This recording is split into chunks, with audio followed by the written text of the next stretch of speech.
What's going on? Welcome to the next video on drawing dynamic anime poses. And for this one, I chose another pose on Pinterest. And this particular pose, I chose a guy holding a sword, but in the perspective.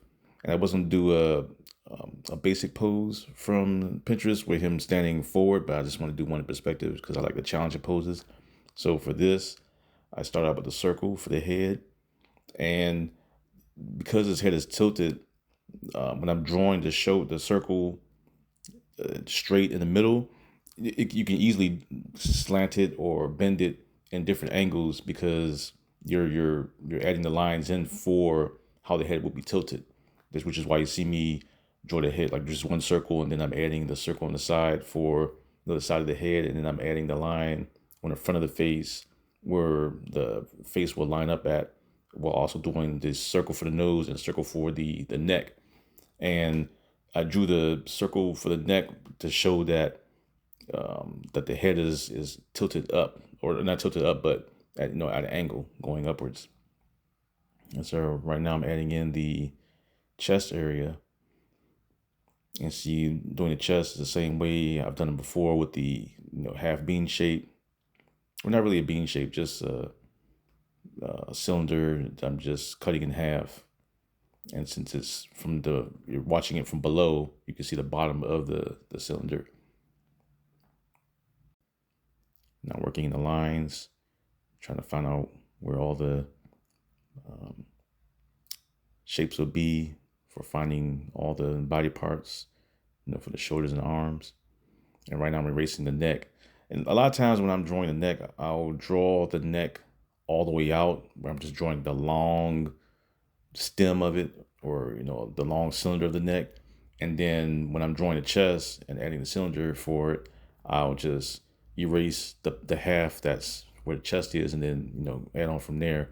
It's kind of a way, because the neck will always go straight down either way in all the poses. It's just that when you're adding in the other details to it, then you would just erase that bottom part to add in whatever it is. I'm adding in the center line, so I know where to place the leg. I'm adding in a circle for where the shoulder's going to be, so I can get the general idea of where that will be placed when I add in the arm. And I know I've been getting a lot of requests for adding in the muscle structure and anatomy to some of these. So for this one, I finally decided to add muscle structure to this one. So after I finish getting all the shapes in for this, then at the end, I'll start adding in the anatomy details to how in my style for drawing muscles onto the figure, by lightly erasing it and adding in the anatomy to it.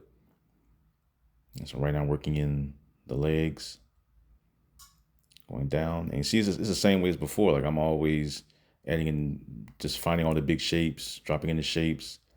It's the easy way of practicing to know where to place certain things when you're drawing a pose, and figuring out the pose and how it's positioned, where certain body parts are going to be going. So right now I'm working in the forearm. And for this one, I didn't add the circles for the elbows since I didn't really think it needed it for this one.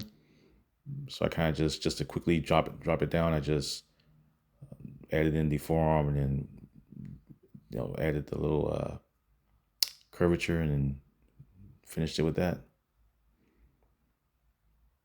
So right now I'm working in the hand. I see for the hand, since a lot of it isn't showing and it's behind the hilt of the sword, or the sword handle, I just drew the handle first, which is what it shows in the reference, and then I'm just adding the hand behind it, because you're at an angle and you can't really see behind the sword since the camera is down. So you're just drawing what your eyes can see. Your eyes can't see behind it, so there's no point drawing the other part of it. So I'm just detailing the hand. Didn't really need to add circles for knuckles since it was kind of straightforward, just adding in the fingers. I'm dropping in the sword. And since the sword is at an angle, it's almost like it's kind of enlarged, but then not really. It's only kind of bigger because of the way the camera is showing it, but at the same time, it's not really that big. So you have to, it's kind of a weird way of watching out how much of a wide angle view that you're trying to put on the blade, because it's easy to make it too big and then it will be kind of too distorted. Even though distortion, if it's too distorted, it may actually work sometimes depending on what you're doing. So right now I'm just working in and fine detailing some of the lines, darken them up just to make it a little more clear. Now at this stage, I'm pretty much done for, adding in all the shapes. So right now I'm just darkening everything and, finishing up what's left of what I need to do before I start to erase it. So right now I'm erasing it and just making it real light. I'm not erasing it too much. I'm just making it lighter. That way, when I'm going over it with the details, still know where everything is. And it's kind of like an easier method of trying to draw the anatomy over top of it, because the shapes are there already to give you like a guide, and you're going over it with the anatomy. And so right now, um, I'm not really following. Well, I'm following the reference for this, but to an extent, because I like to draw things more in my style, especially dealing with muscles. And so right now, I'm just using it as a guide while I'm just jotting it down. I think I glanced it real quick just to see how the body is, and then for the rest of it, I'm pretty much just winging it out of my own head as far as how it looks, and then I'll go back to the reference to see if everything is a little partially correct or decent enough for me to work with.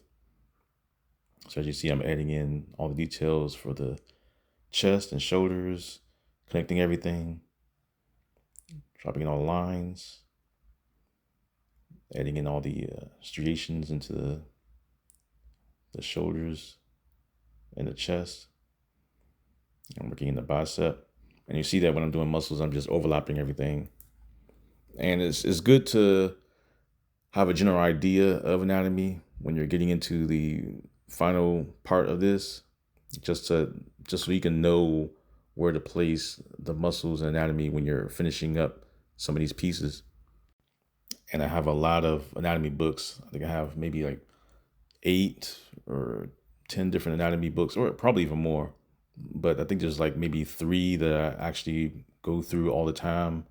I kind of just I bought a bunch of them in my lifetime, and then there's maybe like 3 or 2 that I actually refer to all the time.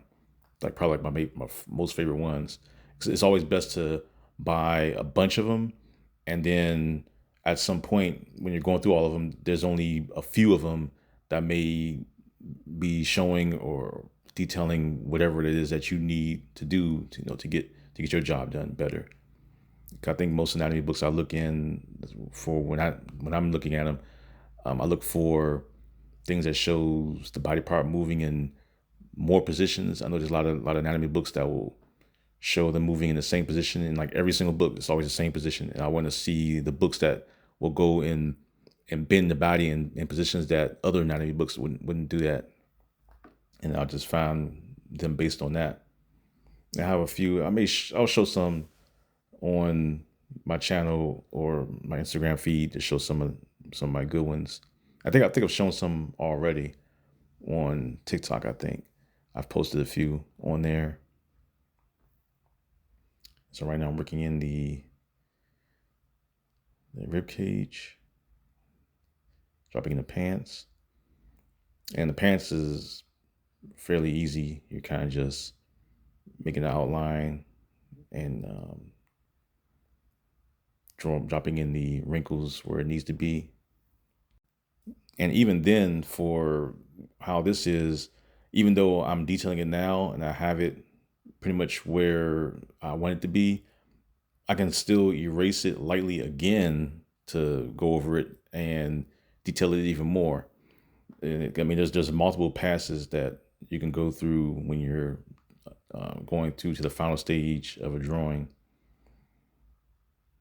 Sometimes you do 3 passes or 4 passes, depending on the type of image you're creating. For this one, I would probably do 2, maybe.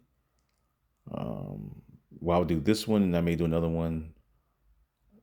And then if I decide to, change the face, I will erase the head, obviously. But I'm not going to do that for this particular drawing. Adding his hand.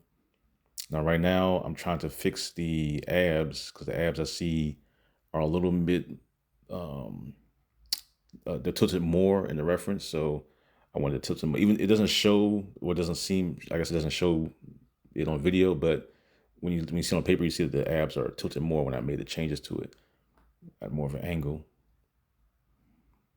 And I'm just fixing that to any details, make the lines a little darker. So that's it for this video. Want to see more videos like this? Hit the like button.